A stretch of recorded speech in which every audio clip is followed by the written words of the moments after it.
ꯑꯍꯥꯟꯕꯃꯛꯇꯗ ꯃꯌꯥꯝꯕꯨ ꯇꯔꯥꯝꯅ ꯑꯣꯛꯆꯔꯤ social media platform ꯑꯃ ꯑꯣꯏꯔꯤꯕ ꯐꯦꯁꯕꯨꯛꯇ ꯊꯥꯒꯠꯅꯔꯛꯄ ꯏ ꯄꯥꯎ ꯈꯔ ꯃꯌꯥꯝꯒꯤ ꯃꯐꯝꯗ ꯊꯝꯖꯔꯤ꯫ ꯀꯣꯇꯨꯅ ꯇꯣꯇꯦꯜ ꯁꯠꯗꯥꯎꯟ ꯂꯧꯊꯣꯛꯈ꯭ꯔꯦ꯫ ꯊꯥꯂꯣꯟ ꯑꯦꯁꯦꯝꯕ꯭ꯂꯤ ꯀꯟꯁꯇꯤꯇ꯭ꯌꯨꯑꯦꯟꯁꯤꯒꯤ ꯑꯦꯝ.ꯑꯦꯜ.ꯑꯦ ꯕꯨꯡꯖꯥꯒꯦꯟ ꯕꯥꯜꯇꯦꯒꯤ ꯊꯋꯥꯏ ꯌꯥꯎꯗ꯭ꯔꯕ ꯍꯛꯆꯥꯡ ꯅ꯭ꯌꯨ ꯗꯦꯜꯂꯤꯗꯒꯤ ꯄꯨꯔꯛꯀꯗꯕ ꯅꯨꯃꯤꯠ ꯑꯃꯗꯤ ꯆꯨꯔꯆꯥꯟꯄꯨꯔꯗ ꯄꯥꯡꯊꯣꯛꯀꯗꯕ ꯑꯔꯣꯏꯕ ꯃꯊꯧ ꯃꯉꯝ ꯑꯁꯤꯒꯤ ꯌꯦꯡꯂꯒ ꯀꯃꯤꯇꯤ ꯑꯣꯟ tribal unity ꯀꯣꯇꯨꯅ total shutdown ꯂꯧꯊꯣꯛꯈ꯭ꯔꯦ꯫ ꯀꯣꯇꯨꯒꯤ information ꯑꯦꯟड ꯄꯕ꯭ꯂꯤꯁꯤꯇꯤꯅ ꯊꯥꯗꯣꯔꯛꯄ ꯆꯦꯔꯣꯜ ꯑꯃꯅ ꯍꯥꯏ ꯀꯥꯡꯄꯣꯛꯄꯤꯒꯤ ꯁꯗꯔ ꯍꯤꯜꯁ ꯑꯦꯔꯤꯌꯥꯗ ꯂꯩꯕ ꯀꯨꯀꯤꯖꯧ ꯄꯨꯝꯅꯃꯛꯅ ꯑꯦꯝ.ꯑꯦꯜ.ꯑꯦ ꯕꯨꯡꯖꯥꯒꯦꯟ ꯕꯥꯜꯇꯦꯅ ꯂꯩꯈꯤꯗꯕꯗ ꯊꯃꯣꯏ ꯁꯣꯛꯅ ꯑꯋꯥꯕ ꯐꯣꯡꯗꯣꯔꯛꯂꯤ꯫ ꯀꯨꯝꯖꯥ 2023ꯒꯤ ꯃꯦ 3ꯗꯒꯤ ꯊꯣꯔꯛꯂꯤꯕ ꯀꯥꯡꯂꯨꯞ ꯑꯅꯤꯒꯤ ꯏꯔꯥꯡ ꯑꯁꯤꯗ ꯀꯨꯀꯤꯖꯧ ꯀꯥꯡꯂꯨꯞꯇꯒꯤ ꯂꯩꯈꯤꯗꯕ ꯃꯤꯌꯥꯝꯒꯤ ꯃꯤꯍꯨꯠ ꯑꯁꯤ ꯕꯨꯡꯖꯥꯒꯦꯟ ꯕꯥꯜꯇꯦꯅ ꯑꯣꯏꯔꯦ꯫ ꯃꯔꯝ ꯑꯗꯨꯅ ꯂꯩꯈꯤꯗ꯭ꯔꯕꯒꯤ ꯃꯐꯝꯗ ꯈ꯭ꯋꯥꯏꯗꯒꯤ ꯑꯋꯥꯡꯕ ꯏꯀꯥꯏ ꯈꯨꯝꯅꯕ ꯎꯅꯕꯒꯤꯗꯃꯛ ꯃꯍꯥꯛꯀꯤ ꯊꯋꯥꯏ ꯌꯥꯎꯗ꯭ꯔꯕ ꯍꯛꯆꯥꯡꯅ ꯗꯦꯜꯂꯤꯗꯒꯤ ꯄꯨꯔꯛꯄ ꯅꯨꯃꯤꯠ ꯑꯃꯗꯤ ꯆꯨꯔꯆꯥꯟꯄꯨꯔꯗ ꯄꯥꯡꯊꯣꯛꯀꯗꯧꯔꯤꯕ ꯑꯔꯣꯏꯕ ꯃꯊꯧ ꯃꯉꯝꯒꯤ ꯅꯨꯃꯤꯠ ꯑꯁꯤꯗ ꯇꯣꯇꯦꯜ ꯁꯠꯗꯥꯎꯟ ꯂꯧꯊꯣꯛꯂꯦ ꯍꯥꯏꯔꯤ꯫ ꯑꯃꯔꯣꯝꯗ ꯀꯦ.ꯑꯦꯁ.ꯑꯣ ꯑꯃꯗꯤ ꯀꯨꯀꯤ ꯑꯦꯟ.ꯄꯤ ꯃꯅꯤꯄꯨꯔꯅ ꯊꯥꯗꯣꯔꯛꯄ ꯆꯦꯔꯣꯜꯁꯤꯡꯗ ꯕꯨꯡꯖꯥꯒꯦꯟ ꯕꯥꯜꯇꯦ ꯂꯩꯈꯤꯗꯕ ꯍꯥꯏꯕꯁꯤ ꯏꯃꯨꯡ ꯃꯅꯨꯡ ꯈꯛꯀꯤ ꯃꯥꯡꯖꯕ ꯅꯠꯇꯦ, ꯃꯁꯤꯗꯤ ꯊꯥꯂꯣꯟ ꯑꯦꯁ.ꯁꯤ ꯄꯨꯝꯕꯒꯤ ꯑꯣꯏꯅ ꯑꯆꯧꯕ ꯃꯥꯡꯖꯕꯅꯤ꯫ ꯍꯧꯖꯤꯛ ꯑꯩꯈꯣꯏ ꯄꯨꯛꯅꯤꯡ ꯐꯥꯊꯕ ꯑꯃꯗꯤ ꯑꯃꯠꯇ ꯑꯣꯏꯅ ꯂꯩꯃꯤꯟꯅꯗꯨꯅ ꯀꯨꯀꯤꯖꯧ ꯃꯤꯌꯥꯝꯒꯤ ꯑꯄꯥꯝꯕꯗꯨ ꯊꯕꯛꯇ ꯑꯣꯟꯊꯣꯛꯀꯗꯕ ꯂꯨꯆꯤꯡꯕꯁꯤꯡ ꯄꯨꯊꯣꯛꯅꯕ ꯍꯣꯠꯅꯃꯤꯟꯅꯁꯤ꯫ ꯂꯩꯈꯤꯗ꯭ꯔꯕꯒꯤ ꯊꯋꯥꯏꯅ ꯏꯪꯅ ꯇꯞꯅ ꯂꯩꯔꯨꯅꯕ ꯑꯃꯗꯤ ꯑꯋꯥꯕ ꯅꯪꯍꯧꯔꯕ ꯏꯃꯨꯡ ꯃꯅꯨꯡꯒꯤ ꯃꯤꯑꯣꯏꯁꯤꯡꯗ ꯑꯍꯦꯟꯕ ꯄꯥꯡꯒꯜ ꯄꯤꯕꯤꯕ ꯑꯣꯏꯔꯁꯅꯨ ꯍꯥꯏꯔꯤ꯫ ꯕꯥꯜꯇꯦꯒꯤ ꯃꯤꯁꯤ ꯑꯁꯤꯅ ꯀꯨꯀꯤꯖꯧꯁꯤꯡꯗ ꯆꯠꯊꯔꯤꯕ ꯃꯤꯑꯣꯠ ꯃꯤꯅꯩ ꯃꯌꯦꯛ ꯁꯦꯡꯅ ꯇꯥꯛꯂꯦ꯫ ꯕꯥꯜꯇꯦꯒꯤ ꯃꯤꯁꯤ ꯑꯁꯤꯅ ꯀꯨꯀꯤꯖꯧꯁꯤꯡꯗ ꯆꯠꯊꯔꯤꯕ ꯃꯤꯑꯣꯠ ꯃꯤꯅꯩ ꯃꯌꯦꯛ ꯁꯦꯡꯅ ꯇꯥꯛꯂꯦ꯫ ꯑꯦꯝ.ꯑꯦꯜ.ꯑꯦ ꯑꯁꯤꯅ ꯀꯨꯀꯤꯖꯧꯁꯤꯡꯒꯤꯗꯃꯛ ꯀꯠꯊꯣꯛꯂꯝꯈꯤꯕ ꯑꯗꯨ ꯀꯩꯗꯧꯉꯩꯗ ꯀꯥꯎꯉꯝꯗꯅ ꯑꯗꯨꯃꯛ ꯂꯩꯍꯧꯔꯒꯅꯤ ꯍꯥꯏꯅ ITLMꯅ ꯊꯥꯗꯣꯔꯛꯄ ꯆꯦꯔꯣꯜ ꯑꯃꯅ ꯍꯥꯏꯔꯤ꯫ ꯆꯦꯔꯣꯜ ꯑꯁꯤꯅ ꯃꯈꯥ ꯇꯥꯅ ꯍꯥꯏ ꯑꯦꯝ.ꯑꯦꯜ.ꯑꯦ ꯕꯥꯜꯇꯦꯅ ꯃꯅꯨꯡ ꯃꯇꯝ ꯆꯥꯗꯅ ꯂꯩꯈꯤꯗꯕꯗ ꯂꯨꯞ ꯑꯁꯤꯅ ꯑꯋꯥꯕ ꯐꯣꯡꯗꯣꯛꯂꯤ꯫ ꯑꯦꯝ.ꯑꯦꯜ.ꯑꯦ ꯕꯨꯡꯖꯥꯒꯦꯟ ꯕꯥꯜꯇꯦ ꯏꯪ 2023ꯒꯤ ꯃꯦ 4ꯗ ꯃꯇꯝ ꯑꯗꯨꯒꯤ ꯆꯤꯞ ꯃꯤꯅꯤꯁꯇꯔ ꯅꯣꯡꯊꯣꯝꯕꯝ ꯕꯤꯔꯦꯟꯒ ꯎꯅꯔꯨꯔꯒ ꯍꯜꯂꯛꯄꯗ ꯃꯤꯌꯥꯝꯅ ꯇꯝꯊꯤꯅ ꯐꯨꯔꯛꯈꯤꯕꯅꯤ꯫ ꯑꯦꯇꯦꯛ ꯑꯗꯨꯗ ꯃꯍꯥꯛꯀꯤ ꯗ꯭ꯔꯥꯏꯚꯔ ꯃꯐꯝ ꯑꯗꯨꯃꯛꯇꯗ ꯂꯩꯈꯤꯗꯦ꯫ ꯊꯧꯗꯣꯛ ꯑꯗꯨꯗ ꯑꯦꯝ.ꯑꯦꯜ.ꯑꯦ ꯑꯁꯤ ꯇꯝꯊꯤꯅ ꯁꯣꯛꯄꯗꯒꯤ ꯃꯇꯝ ꯁꯥꯡꯅ ꯂꯥꯌꯦꯡꯗꯨꯅ ꯂꯥꯛꯈꯤꯕꯅꯤ꯫ ꯑꯦꯝ.ꯑꯦꯜ.ꯑꯦ ꯑꯁꯤꯅ ꯂꯩꯈꯤꯗꯕꯗ ꯃꯍꯥꯛꯀꯤ ꯏꯃꯨꯡ ꯃꯅꯨꯡꯅ ꯊꯦꯡꯅꯍꯧꯔꯤꯕ ꯑꯋꯥꯕꯗ ꯂꯨꯞ ꯑꯁꯤꯅ ꯁꯔꯨꯛ ꯌꯥꯔꯤ ꯍꯥꯏꯅꯁꯨ ꯐꯣꯡꯗꯣꯔꯛꯂꯤ꯫ ꯃꯔꯛꯁꯤꯗ ꯃꯥꯔ ꯏꯟꯄꯨꯏ ꯖꯤ.ꯑꯩꯆ.ꯀ꯭ꯌꯨ, ꯖꯥꯃꯤ ꯀꯥꯎꯟꯁꯤꯜ ꯑꯃꯁꯨꯡ ꯃꯤꯖꯣ ꯄꯤꯄꯜꯁ ꯀꯟꯚꯦꯟꯁꯟꯅ ꯄꯨꯟꯅ ꯊꯥꯗꯣꯔꯛꯄ ꯖꯣꯏꯟꯠ ꯁ꯭ꯇꯦꯠꯃꯦꯟꯠ ꯑꯃꯗꯁꯨ ꯑꯦꯝ.ꯑꯦꯜ.ꯑꯦ ꯕꯨꯡꯖꯥꯒꯦꯟ ꯕꯥꯜꯇꯦꯅ ꯂꯩꯈꯤꯗꯕꯗ ꯊꯃꯣꯏ ꯁꯣꯛꯅ ꯑꯋꯥꯕ ꯐꯣꯡꯗꯣꯔꯛꯂꯤ꯫ ꯑꯦꯝ.ꯑꯦꯜ.ꯑꯦ ꯑꯁꯤꯅ ꯂꯩꯈꯤꯗꯕꯒ ꯃꯔꯤ ꯂꯩꯅꯅ ꯂꯨꯞꯁꯤꯡ ꯑꯁꯤꯒꯤ ꯑꯄꯨꯟꯕ ꯃꯤꯐꯝ ꯑꯃ ꯄꯥꯡꯊꯣꯛꯇꯨꯅ ꯀꯨꯀꯤꯖꯧꯁꯤꯡꯒꯤ ꯄꯣꯂꯤꯇꯤꯀꯦꯜ ꯁꯣꯂꯨꯁꯟꯒꯤ ꯗꯤꯃꯥꯟꯒꯤ ꯃꯇꯥꯡꯗ ꯁꯦꯟꯇ꯭ꯔꯦꯜ ꯒꯚꯔꯟꯃꯦꯟꯠꯇ ꯖꯣꯏꯟꯠ ꯃꯦꯃꯣꯔꯦꯟꯗꯝ ꯑꯃ ꯄꯤꯅꯕꯁꯨ ꯋꯥꯔꯦꯞ ꯂꯧꯔꯦ ꯍꯥꯏꯔꯤ꯫ ꯏꯟꯗꯤꯌꯥꯗ ꯀꯣꯡꯒ꯭ꯔꯦꯁ ꯂꯩꯔꯤꯕ ꯃꯈꯩ ꯂꯩꯕꯥꯛ ꯑꯁꯤ ꯆꯥꯎꯈꯠꯄ ꯉꯝꯂꯣꯏ꯫ ꯃꯅꯤꯄꯨꯔꯗ ꯊꯣꯛꯂꯤꯕ ꯏꯔꯥꯡ ꯑꯁꯤ ꯀꯣꯡꯒ꯭ꯔꯦꯁꯅ ꯊꯣꯛꯍꯟꯕꯅꯤ ꯍꯥꯏꯅ ꯁꯤꯕ ꯁꯦꯅꯥꯒꯤ ꯃꯥꯏꯀꯩꯗꯒꯤ ꯐꯣꯡꯗꯣꯔꯛꯂꯤ꯫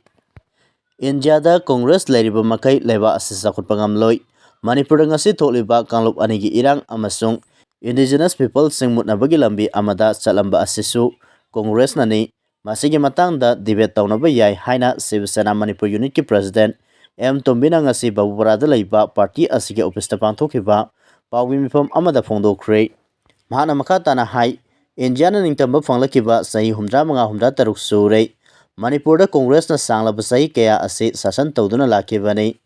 ꯂꯝꯗꯝ ꯑꯁꯤꯗ ꯊꯣꯛꯈꯤꯕ ꯀꯥꯡꯂꯨꯞꯀꯤ ꯏꯔꯥꯡ ꯑꯃꯁꯨꯡ ꯏꯟꯗꯤꯖꯤꯅꯁ ꯄꯤꯄꯜꯁꯤꯡ ꯃꯨꯠꯈꯤꯕ ꯌꯥꯕꯒꯤ ꯂꯝꯕꯤ ꯂꯥꯛꯂꯤꯕ ꯑꯁꯤ ꯀꯣꯡꯒ꯭ꯔꯦꯁꯅ ꯊꯣꯛꯍꯟꯕꯅꯤ꯫ ꯁ꯭ꯇꯦꯠ ꯑꯁꯤꯗ ꯏꯂꯤꯒꯦꯜ ꯑꯣꯏꯕ ꯃꯑꯣꯡꯗ ꯈꯨꯜ ꯃꯁꯤꯡ ꯍꯦꯟꯒꯠꯄ, ꯄꯣꯄꯤ ꯄ꯭ꯂꯥꯟꯇꯦꯁꯟ ꯇꯧꯍꯜꯂꯝꯕ, ꯃꯅꯤꯄꯨꯔꯒꯤ ꯑꯄꯨꯟꯕ ꯂꯝ ꯁ꯭ꯀ꯭ꯋꯥꯔ ꯀꯤꯂꯣꯃꯤꯇꯔ 22.327ꯒꯤ ꯃꯅꯨꯡꯗ ꯆꯥꯗ 10 ꯈꯛꯇꯃꯛ ꯚꯦꯂꯤ ꯑꯦꯔꯤꯌꯥꯗ ꯂꯩꯕ ꯃꯩꯇꯩ ꯑꯩꯈꯣꯏ ꯑꯁꯤ ꯃꯨꯠꯊꯠꯅꯕ ꯍꯣꯠꯅꯕꯗ ꯃꯤꯆꯪ ꯆꯪꯂꯤꯕ ꯑꯃꯗꯤ ꯌꯦꯡꯊꯤꯅꯍꯜꯂꯤꯕꯁꯤ ꯀꯅꯥꯅꯣ ꯍꯥꯏꯕꯁꯤ ꯑꯩꯈꯣꯏ ꯉꯁꯤꯗꯤ ꯈꯪꯂꯦ꯫ ꯍꯧꯖꯤꯛ ꯐꯥꯎꯕꯗ ꯃꯁꯤ ꯄꯨꯝꯅꯃꯛ ꯑꯁꯤ ꯀꯔꯤꯒꯤ military crackdown ꯇꯧꯗ꯭ꯔꯤꯕꯅꯣ?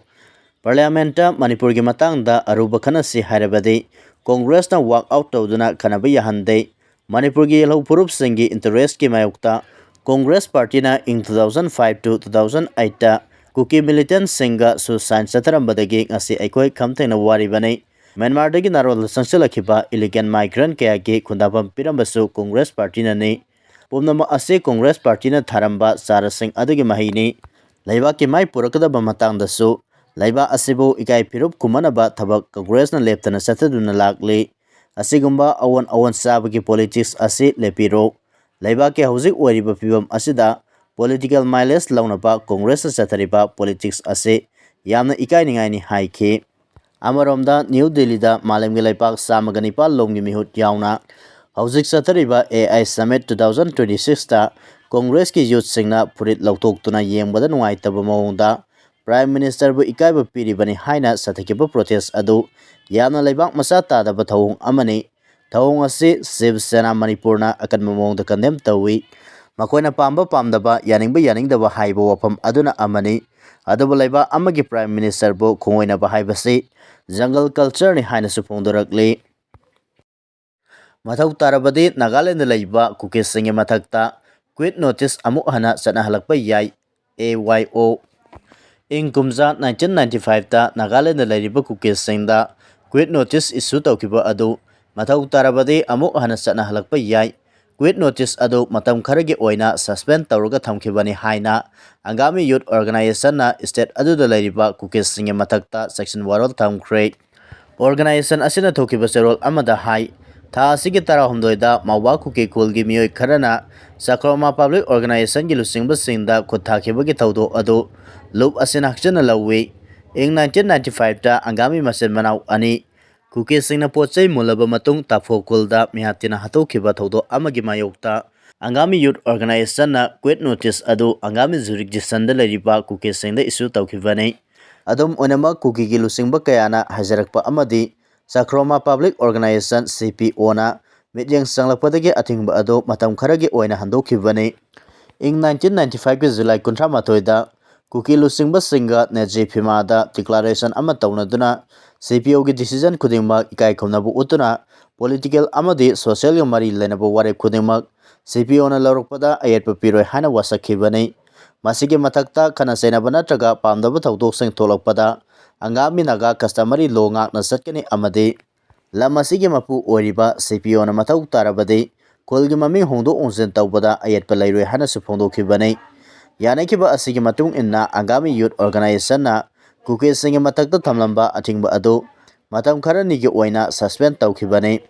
tha asigi tara humdoida mowa kuki kulgi miyoi kharana Sakroma Public Organization gi lusingba singda chatharkiba thawong adu taraina laude Maram aduna quit notice ase karigumma matau taraklabadi amuk hana sanahalakpa yai maram aduna CPO na numit 3 gi matam piriba asigi manungda Moba Village Council na matau taba thabak sing lakwatuna makha tana pamdaba tawdok sing thoandana ba honagadabani hainasu section warol thamkhre hairi